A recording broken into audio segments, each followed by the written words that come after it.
Welcome to the Counter Narrative Podcast, a show designed to change the way we talk and think about education.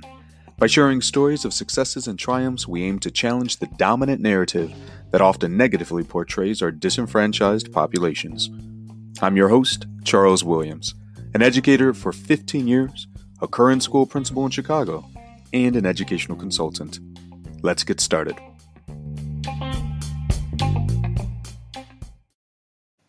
If you haven't heard about Anchor, it's the easiest way to make a podcast. Don't believe me? Here's 5 reasons why. First, it's free. Second, there's creation tools that allow you to record and edit your podcast right from your phone or computer. 3, Anchor will distribute your podcast for you, so it can be heard on Spotify, Apple Podcast, and so many more. 4, you can make money from your podcast with no minimum listenership. And 5, it's everything you need to make a podcast, all in one place. Download the free Anchor app or go to anchor.fm to get started.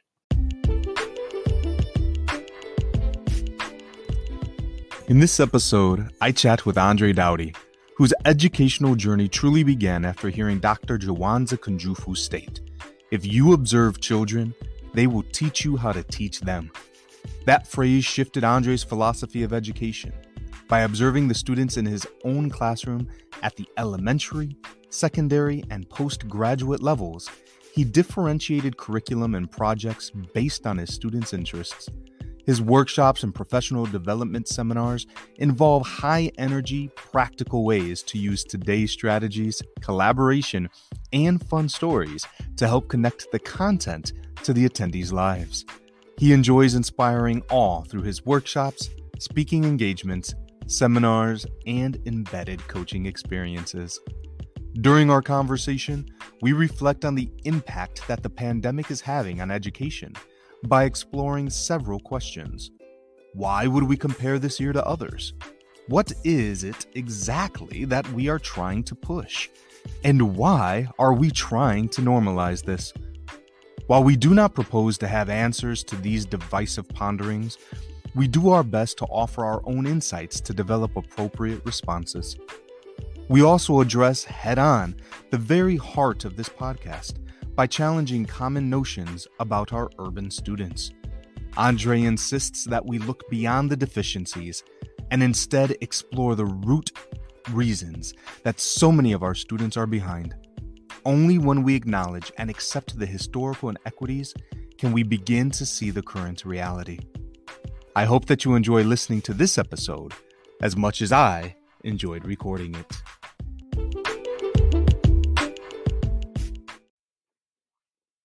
Hello and welcome to the show, Andre. I am so excited to have you on board.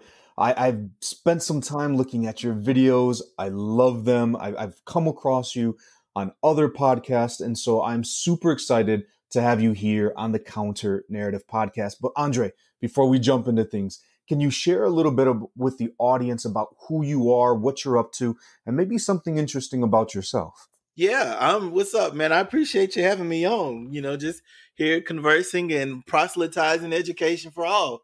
Andre Daughty, born and raised Oklahoma City, Oklahoma.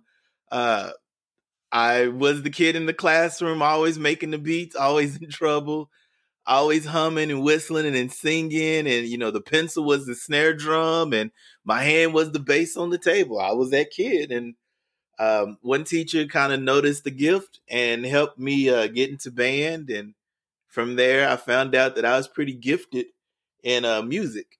After that, I went to an HBCU, the only one in Oklahoma, called Langston University. I love that school. And from there, I wanted to become a teacher. And so here I am now, 20 years in education, through elementary education and some administration and some college work and all those things. And now I get to help teachers and administrators and districts see things from a different perspective and be a voice, an advocate for, all students, no matter the color, the race, or the size. So yeah, man, it's been a really cool journey. You asked about something people may not know. So like one year in my classroom, I had over 50 students in my fourth grade class for the entire year. And so imagine A single classroom. a single classroom, general education, 50 students from, let's say, about September 13th, 14th, all the way to the end of the school year, man. Wow. Wow. How did you handle that? So there was two of us and we were team teaching, and we were, like I had the morning group, we'd switch, she had the afternoon group. And then one day she called those students a racial slur, and the students turned on her as they should have. And from there, she was like, "I don't have time for this." She just bounced, man. She was out. She was a sick leave, and she was gone. Wow. So at our So, school, at that school, I mean, it's that type of a school. The school where nobody wants to teach at, the school the substitutes run from. So you can't really find teachers. And I so completely understand. I've been in those situations myself. yeah, so you roll up your sleeves, man, and you like, okay, check this out. It's about to look really different, but I promise I'm going to teach you all if you can promise to me that you'll work hard. And man, it was such a rewarding year. No lie, I was dead tired by the end of every day. No lie, at lunchtime, my voice was going out. We looked like a HBCU marching band walking down the hall, going like to PE or lunch or whatever. But man, yeah, it was dope. I know that after that year, I knew I was a great teacher. No one had to tell me anything. I knew that I was a phenomenal teacher, because you still differentiate and you still got different students reading on different levels. You still have to make sure every student is accounted for and learning, and no child is left behind. All the jargon and stuff like that. But yeah, I love that year, man. That year was phenomenal. It's funny, right? Because we look back and we think about all the things we learned, and we're like, "Oh, it was great," but I would never want to do that again, right? It's Oh just man, who you telling? If I knew now what I knew then, that school district would have paid me double. I would have been on channel. I would have been on NBC, ABC. I probably would have been like the national teacher of the year. I don't know. Yeah, man. I probably would have had a movie after me. there you go. All those are jokes. But yeah, man, if I knew now then, um, like I knew that I took care of the students and the parents. I knew that the parents respected me. I knew that a lot of the parents were working 2, 3 jobs. So, you really, really work with the parents, and you just adjust, like you're on a constant adjusting and being flexible the entire day and night, because you have 50 students who needed their own learning in their own way. And so to be able to have that mindset for the parents and the teachers and the people who want the data, like I said, man, by the end of that year, I knew, like, yeah, I'm pretty good at teaching here. Yeah. Well, Andre, you bring up a perfect way to transition here. So, those classrooms, like you mentioned, the ones that nobody wants to be in, the ones Yeah. that you struggle filling, right? Those schools. It's not even classroom; it's those schools, right? And they typically have these narratives surrounding them, right? These negative conversations. This school is only good for this, or the kids there aren't any good. So, I have to ask you. You've spent some time. You just talked about how you were able to maneuver a classroom with over 50 kids in it. Yeah. So, in what ways have you seen, or in what ways are you actively attempting to change the narrative around education, especially with schools like this? Yeah. The funny thing is, and was I won't call it funny, but the really interesting thing is those students wanted to learn. When you start digging behind the scenes and you get to the root, like the branch of the problem is, these students are low babies, or they're 1, 2 years behind grade level, or they can't read, they can't write, whatever their cants are. But then, like, when I started to look at their files, their cumulative file folders, I realized that entire fourth grade class, like their first grade year, they had like 3 substitutes for the entire year. So they really wasn't getting the learning and the teaching from a teacher just being there, right? Their second grade year, like one of the teachers quit mid-year and they couldn't refill it. And so their third grade year was the year that they actually were trying to learn how to read, but you're not going to really keep up or catch up in just 1 year. There's a stat that says for every 1 year of an ineffective teacher, it takes 2 years to catch them up. Mm-hmm. And that's from Dr. Jawanza Kunjufu. So here I am as a fourth grade teacher, and I'm looking at their data, I'm looking at their stuff. And the more and more I'm looking at it, I'm saying it's not that these students can't, they never had the opportunities. They never had consistent teachers enough to actually teach. And so here I am like, oh, we about to go somewhere here now. Like, it's not that you have learning deficiencies, even though a lot of them did. It's you just never had that information presented to you, taught to you in a fun, different way for you to learn. So the first 4 or 5 months, man, by February, March, these same students that came in 2 years below grade level, they were doing addition and subtraction with fractions. We're multiplying fractions. We're really digging to fractions, but they were the same ones at the beginning of the year using tally marks to subtract and to add. So the mindset was the shift. And that was like the greatest thing for me. It's like, oh, these students, I don't have to start on first grade reading because they are really struggling. It's they never know what a diphthong was. They didn't know that you could blend letters and words. They just never had that capacity because it was never taught to them. So that was the opening of the door. And so now when I'm able to talk to teachers or talk to parents or be in these conferences and things like that, that's the conversation we have. Let's stop looking at the branches of we're 3 and 4 years behind. Get to that root first. What is the root reason these students aren't learning? What is the root? Maslow before Bloom's. What is that root? Once we get that root down, oh man, the sky is the limit. And the majority of the time, the root is in our schools who are low. They don't have consistent teachers. The teacher's there for half a year, leaves. Teacher's there, takes maternity leave, never comes back. Teachers' positions were never filled. And so they have long-term subs coming in, going out, coming in, going out. Students are being split into classes. Like all of these things play a huge factor in grade levels. And once again, going back to that stat, for every 1 year of an ineffective teacher, or for every 1 year of a teacher not being consistent in that class, it's going to take about 2 years to catch them up. So now imagine around this entire world of ours, if a class had 2 ineffective teachers for 2 years. Mm-hmm. Man, just big things like that. So now moving forward, anytime I'm at any school, no matter if it's a title school or if it's not a title school, if it's a gifted and if it's a specialty, a magnet, any of them, it doesn't matter. Like, where are our kids? Find that root cause for them, and then let's build from there. Andre, absolutely. You hit this right on the head, right?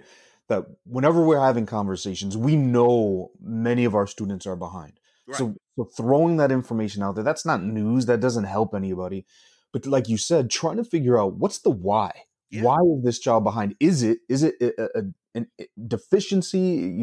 Are they suffering from some type of issue that's not going to allow them to learn, or have they simply not been presented the opportunities to gain that understanding? And you know what? I was so upset the other day. I was reading something, and they talked about the fact that right now, right, we're all doing this remote learning. We know, or hybrid, or whatever people are doing across the country. And so what we do know is that it's not working. Right, this is going to be a horrible year overall.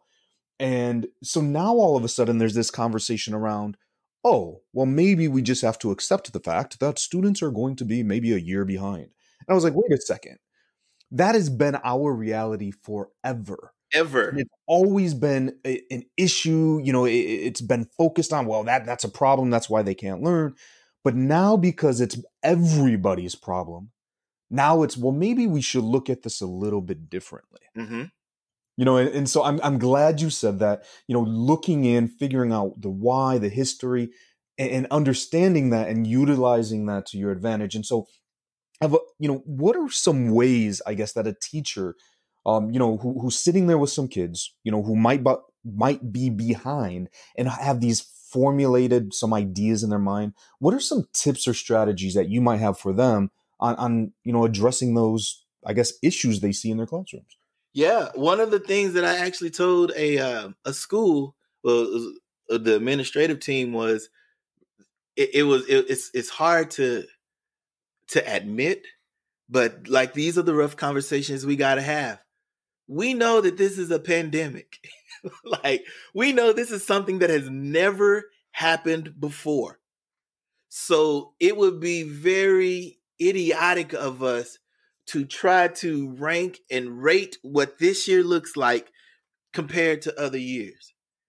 Yes, we know that our students are going to be a year, 2 years behind. So why are we trying to push 7 and 8 months of curriculum in 1 or 2 months to catch them up? Like, that is the entire narrative. You know they are behind. You know that a lot of these students are having difficulties. You know that a lot of the web Wi-Fi signals and a lot of the hotspots are not available, are not working. You know that some of the blended learning is not happening. You know that some of your teachers are struggling teaching online. They had issues just with email, but now you got them trying to rock all these LMSs and they are struggling. So why are we trying to normalize like this year is a normal year? It's not. And just letting them sit in that for a moment. This is not normal. Why are we trying to push our teachers to act like this is normal? It's not. You have kids. I'll give you an example. I had a student that I was mentoring, high school student. And this high school student, and we were doing Zoom check-ins because I knew the little homie. And so like I knew homie's mama, hey, I'm here to help just in any capacity that I can. Let's go. Here's my Zoom. Let's set up a time, all that good stuff. Well, homie called in and homie is living with his grandparents. Long story of some things we won't get into, but homie is living with his grandparents with his baby brothers and sisters as well. So it's like 3 of them plus the grandparents all in the house. So he zooms me up one day and I just see it in his face. He is hurting. He is struggling. So, hey, man, your energy looks off. What's up? Talk to me. And basically what he said was grandparents have COVID. His work, his schoolwork, all online, they're wanting 3.5 hours worth of work. He's got baby brother, baby sister in elementary school, and they're required to be online to learn too. So he's like the man of the house, but he is scared. Straight up. If grandma and grandpa got it, I mean, I got it. I mean, our baby brothers and sisters got it. I still got to cook. I still got to clean. I'm trying to take care of them and my baby brothers and sisters and still trying to head the house. And I still have 3 hours worth of work that I got to do. Mr. Doughty, what do I do? And I mean, he's almost full breakdown. And so we did some breathing exercises and I just had to tell him straight up, this is not normal. First, breathe. You are in AP courses. I get it. But breathe. This is not normal. Second, let's talk to your teachers. Let's get the email together. CC me on it. Like, let's have these conversations because a lot of our educators just don't understand how difficult these times are. And some of them do understand, but they're just trying to pretend like everything is peachy keen, and it's not. So that's exactly what we did. We got on the phone with the teacher, the counselor, the principal, told them what was going on. And all of them were like, wow, we did not know. Exactly. Because this is not normal. And so over this entire year, we as educators have to keep that at the forefront. We cannot do school like we normally do school, expecting 2017 and 18 type of a learning in a pandemic. It's just not going to happen until we can all get a vaccine and it can be clear and we can go back to school with no mask on and any of those other things that we used to do back in 2017, 18, we cannot approach this entire year like it is normal. So some of the things that I tell the teachers is still teach to your heart's content. Still teach like your hair is on fire. Still give them 100% of everything that you've got. Still have like the learning modalities in place. Still make sure that your babies are not left behind. Still have PLCs. Still do all of those things. But just know you are not going to get those 2017-18 results. And if you are thinking that you are, you got to change your mindset. Because the most important thing right now, in my opinion, it isn't academics.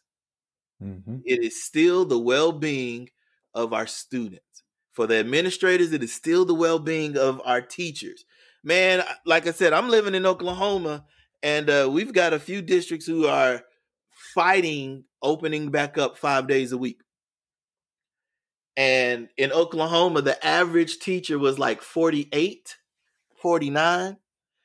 And the teachers that I know, the teachers that I've been seeing, the teachers that I've been serving for X amount of years, they are in their mature ages versus the younger 20s. And they do have complications. They have been taking the medications. They are in the game of teaching because they love the kids. But now they have like the roadblock of, man, if we open 5 days a week, I would probably get COVID. And these are real conversations like we really need to continue to have. I know I keep saying it, but man, nothing about this year is going to be normal. No, absolutely. And I wonder sometimes if people are thinking long term, like you're pointing out, we've pushed to open. Like here in Chicago, we're not open. We're still doing full remote. We have a really strong union who is backing this idea of making sure things are protected, making sure that systems and processes are in place. But like you pointed out, we've seen where districts have pushed to reopen and teachers are like, no, I'm going to take my early retirement or I'm going to go into this other career. And we're already experiencing a shortage in teachers, and it's like, wait, what do you think's going to happen? Do you really think that we're going to fill all these positions, when you have all these kids in the classroom? Otherwise, you're going to have Andre situations of 50 plus kids, right? With social distancing. And here's the reality. Just in Oklahoma, last year, the last 2 or 3 years, we've been having emergency certified teachers take the reign. It's been a 3,000 teacher shortage for at least the last 4 to 5 years. So we've been calling on emergency certified, alternative certified. Anybody who want to teach, just come on. We'll get you certified over X amount of years. Like we are in that, like we know we're that drastic. Now you're saying we're going to still try to open up schools full time, 5 days a week. And so the exodus of teachers who are thinking about moving and leaving and retiring, man, that attrition rate is going to be even more. And so we as administrators, we as educators really, really need to think things through and think prospectively. I can appreciate how you said in Chicago, man, y'all doing full online. Here in Oklahoma, we've got some districts doing like an A-B schedule where Monday, Tuesday, half of the class is there. Wednesday is supposed to be like this deep cleaning day. Then Thursday and Friday is supposed to be for the B schedule. But I've been getting word from little birds that the deep cleaning isn't happening. That a lot of the parents want the students back 5 days a week, not because they believe it's safe, but because they want the babysitting. Mm-hmm. And I mean, it's bananas. So I've heard a lot of teachers say if they ever decide to go back full time, like they are thinking about doing in January, a lot of these teachers said they're going to leave. So then, like you said, that's going to end up hurting the students even more. That's going to put more pressure on the teachers who are stuck behind, and they're going to have classrooms of 40. Is that what we really want for education? Or do we want to provide different perspective, think things through, and just say that this year is not going to be a normal year? Mm-hmm. Andre, I want to go back and touch on something because you've made a comment that I mean is all over, right? Whenever I'm in a Twitter chat or I'm in a panel or whatever it is, I hear this phrase, right? Maslow before Bloom. Right. And so if I just want to ask you, what are your thoughts here? Is that if so many educators believe in this, right? Or at least they're out there touting it, what is it that's pushing them in the other direction with their actual, behaviors and their actions? We talk about this idea that we got to make sure that our kids are taken care of, that we got to, focus on those things.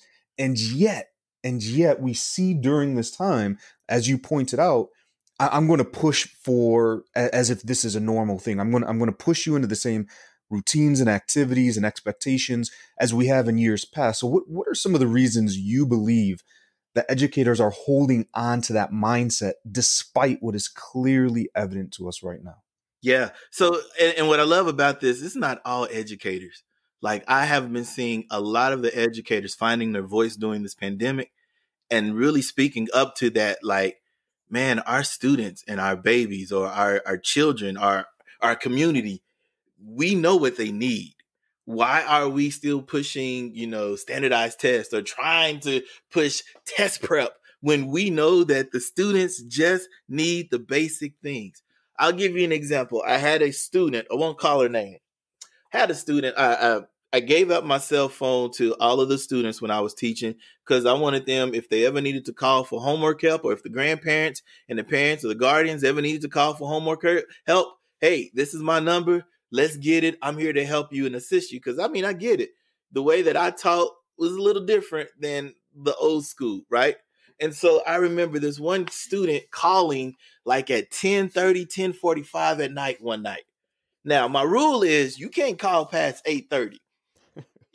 That's family time. I'm getting the babies ready for sleep, all that thing.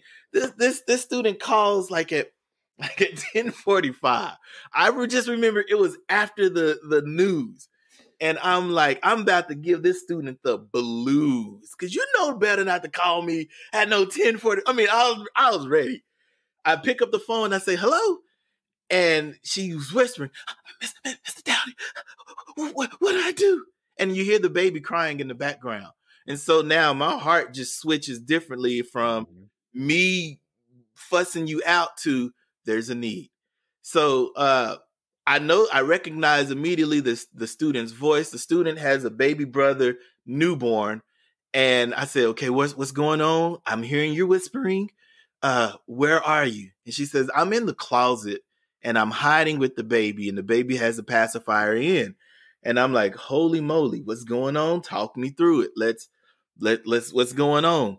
And she said, boyfriend came home drunk and upset. And so I immediately know where this is going. Are you safe? Yes. Is baby safe? Yes, but baby's a little fussy. Okay, keep the pacifier in the baby. Put your finger on it so you can kind of wiggle it around so the baby continues to suck on it, and just stay quiet as possible. Then in the background of us having the conversation, I'll never forget the scream. I heard the loudest scream I've ever heard in my life. And it came through my phone, the loudest, heart-wrenching scream ever. And I said, holy moly. So what's going on? What happened? What happened? Can you look outside of the window? Like, the scream is coming from outside. Can you peek your head? Like, and I'm teaching her how to peek through the blinds without moving the blinds. And she basically told me that it was boyfriend slamming her mom's head in the car door. Now, in that neighborhood, you can't call the police, or if you do, the police are going to take their sweet little time to get there. They're in an apartment complex. Okay, so in real time, here's the plan. Do you have somebody in which you can trust? She said, yes. I said, okay, I know your family is not the only one who heard the loud scream. Can you wrap up baby in a blanket? You go to that house in which you can trust. She said, yes. I said, stay on the phone with me. She stays on the phone with me. Luckily, the family that she could trust was right next door, right across the walkway. So she goes there. She's safe.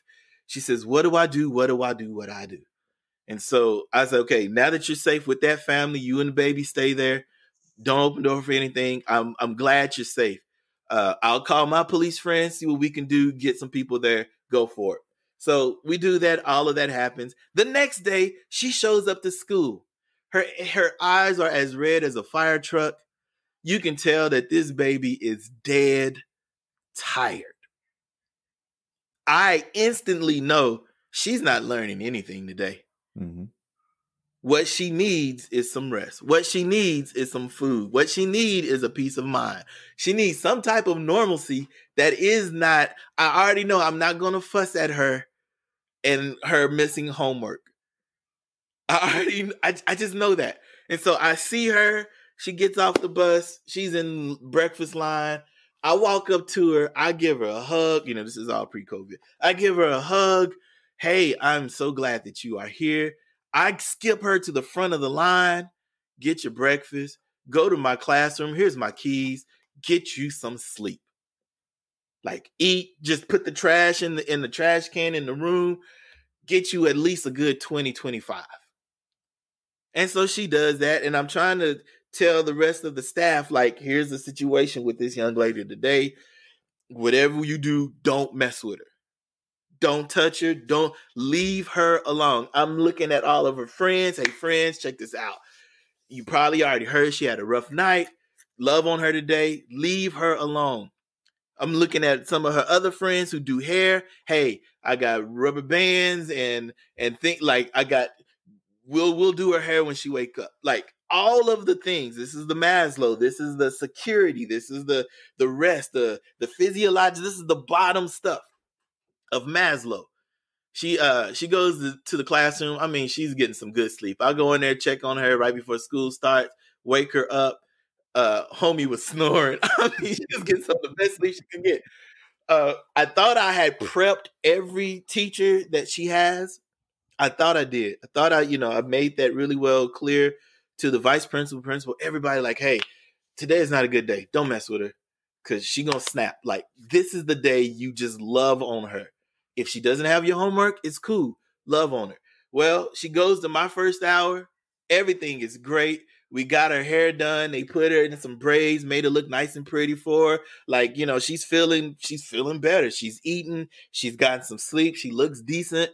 Second hour, she goes to second hour, and second hour teacher fusses her out because she didn't do homework. She cusses out the second hour teacher. I hear the cussing in my room way down the hall. So I run out the room. No, no, no. I'm screaming, no. So now other teachers are coming out the hall, and I go and I try to protect her, and other teachers too. And the teacher who's doing the fussing, oh, she needs to get out of here. She's cussing at me. She's suspended for X amount of days. And I'm like, she is not. And so now we are teacher fighting in this hallway, and everybody's peeking out their head. Long story short, she didn't get suspended. Long story short, when we had a debriefing at the staff meeting that afternoon, that's when the teacher finally realized what had happened. And so now that teacher's mindset flipped, paradigm shift. Well, had I known that then, yeah, had you. But our students, Maslow before Bloom. You went in there expecting the student to go straight to the evaluation process and the synthesizing and the homework. And what she just really needed was somebody to love on her. Mm-hmm. And then the more and more that we debriefed on it at the staff meeting, the more I realized that she trusted me that night at 10:45-ish when she could have called anybody else. Perhaps she did. Maybe they didn't pick up the phone. But for whatever reason, her safety net, her safety blanket, she knew that she had a teacher there who would pick up the phone and help her through it. And so anytime I tell that story, I always try not to get emotional and cry because, like I said, I remember every little detail about that story. And in the end, she needed Maslow's before Bloom. In the end, she could call on a teacher, and the teacher was right there for her. And so fast forward that to now with COVID, there are students in our digital classrooms who have been struggling. There are parents in our digital classrooms who have been struggling. And we cannot expect the upper parts of Bloom's, the evaluating and the analysis and the synthesizing, if we're not even there for them with the basics of Maslow. She needed some belonging, which is a Maslow thing. She found that community in that classroom. And by her doing that, that opened her up more to receive any type of teaching and learning that I could give her and that others could give her. But she wasn't going to get there until she felt the community, until she felt the security, until she just felt that basic need of food, rest, health. And so in this COVID life right now that we are all in, I really want to reach out to your, I really want to speak to your administrators, to your decision makers, to your teachers. Like, I get it. I do get it.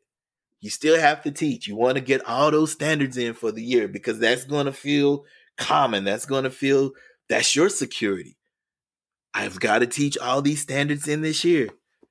But if there's ever been a year where the standards don't matter, it's this year. We got to ensure that our students are well cared for. Because once when they are, then man, they will break their leg trying to do what's right by you. And that's exactly what happened to this young student, man. After all of that, she became one of the favorite students in the classroom because she saw that I was more than just a teacher. She's like, man, he actually cared for my family and my well-being. Same with Mama. Mama never used to come to the parent-teacher conferences. Mama showed up to every single one of them. Mama would call just to check in, vice versa. If I ever called Mom picked up the phone. Like, they finally realized, like, we as teachers were not just teachers. We were those community members, those community leaders here to help and to serve. And I'm hoping that's what's happening nationwide, worldwide, that our parents, that our administrators, that our communities see that we are not just teachers anymore, but we are actually here to serve the community. So that's your Maslow's versus Bloom's. That young lady was one of the smartest ones of that grade that year. She had the most growth. Of course, she passed all the standardized tests and stuff like that. But I mean, like, she had this tremendous growth in academics after that incident. When normally the narrative is after an incident like that, you know, it takes a toll and the results don't happen. So, no, absolutely. You know, and Andre, I know you didn't even say it, but it's there. It's underlying, you know, this idea of relationships. And, you know, I'm going to take it a step further. And Sloan, if you're listening to this one, I'm going to credit you. It's clear that you had built a rapport, you know, with these students because, you know, the fact that she felt comfortable enough reaching out to you, you know, the steps you took, you know, and you're absolutely right. If we can pause and just make sure our kids are okay, because it means nothing, right? If we push standards and we push skills and our kids suffer, it means absolutely nothing next year. If, you know, they don't trust us, if they're looking at us as just, all you care about is making sure that, you know, your grades are okay and the test scores are okay.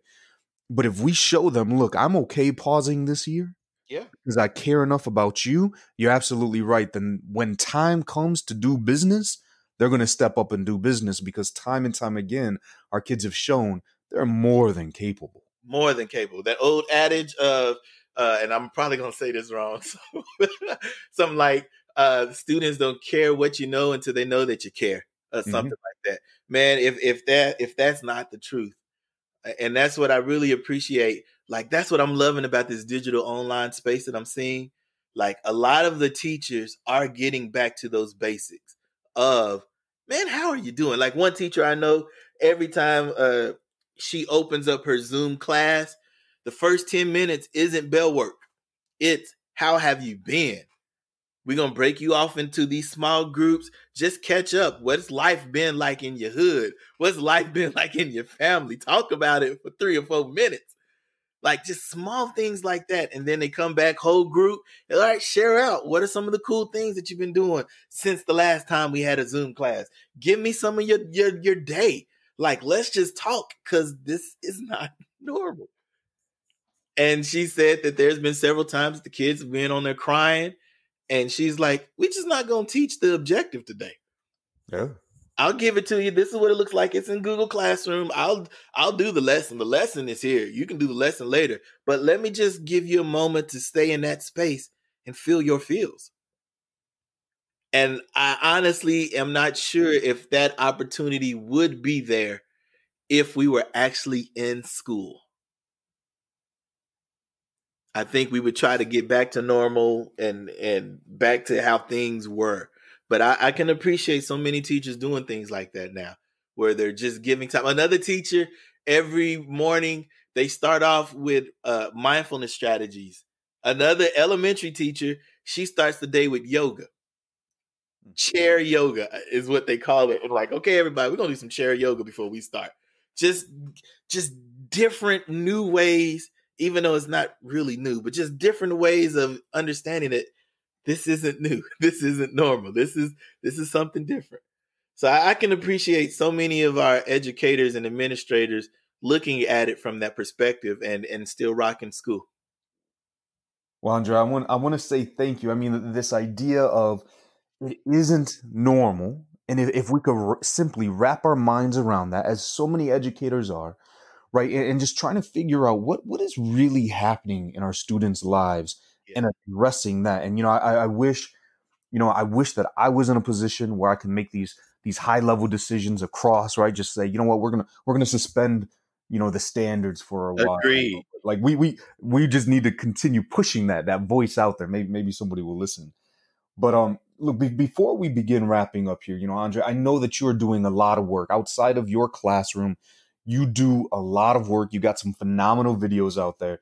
So can you share just a little bit about what else you're doing in the educational space? Yeah. So I left the classroom. There were some educational budget cuts in the state of Oklahoma a few years ago. And so I left my position with a district to become a full-time educational consultant. And so since then, I've had the opportunity to really serve districts near and far, share with them the stories of triumph and, the thrill, the agony of defeat as well, give them some solutions and strategies on how to serve Black and brown babies in an elementary setting, how to serve the students who are shy but really gifted and talented, like all of these different modes. So I get the opportunity to do workshops and keynotes and speak and encourage and to inform and to challenge, you know. And even now, still doing the same thing, but it's more digital, where it's now webinars and online conferences and workshops. And for me, it's all about the work. At the end of whatever I'm doing, I just really want to help encourage and challenge teachers and educators to continue to build relationships with students. And so that's exactly what I'm doing here. I do that. I do it unconventionally on YouTube because I know that we are in a gloom and doom time. And so I have a few videos on YouTube called Laugh a Little. And it's where I just find the funny parts of education. Because that was one of the things that saved me during the year that I taught over 50 students. Had a lot of colleagues and we used to pull pranks on each other. We used to laugh and giggle and just clown.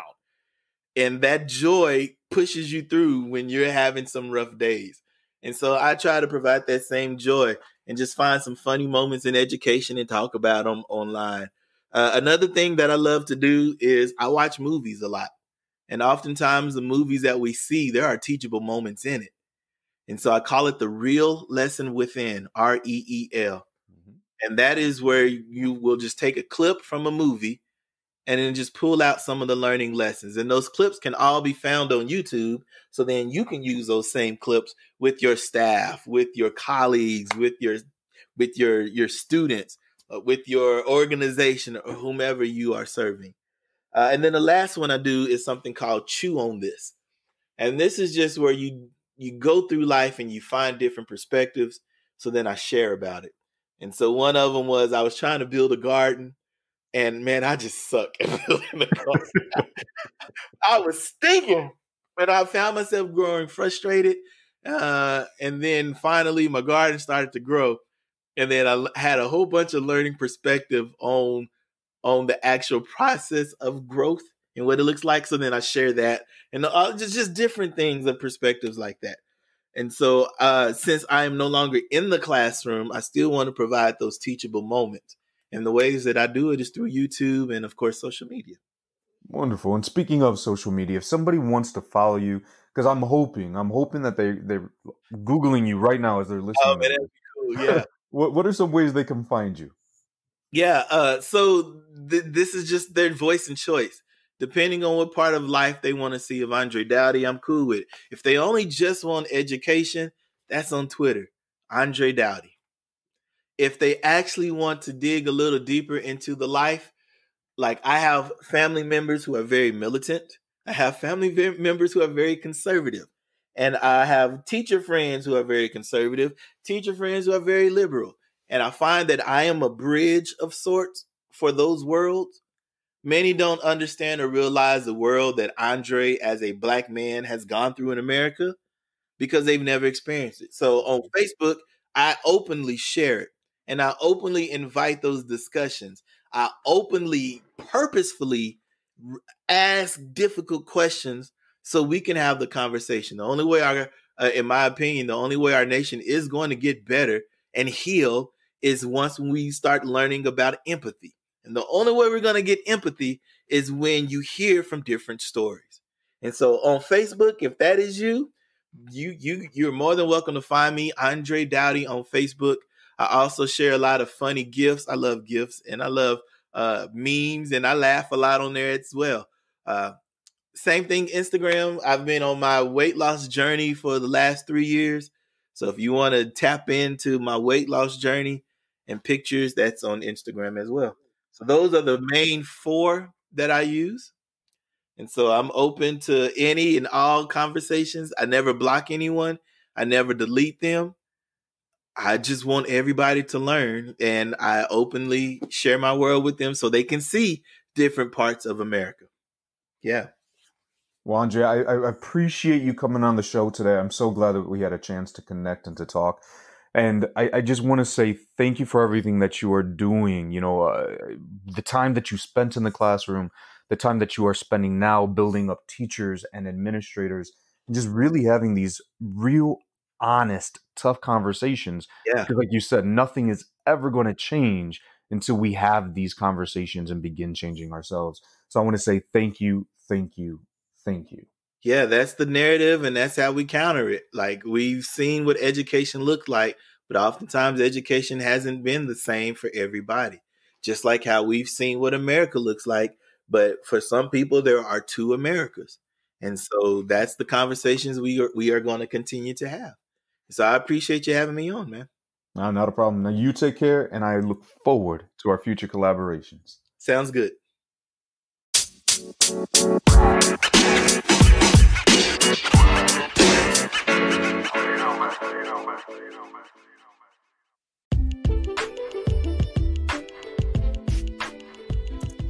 I want to thank you for listening to the Counter Narrative Podcast.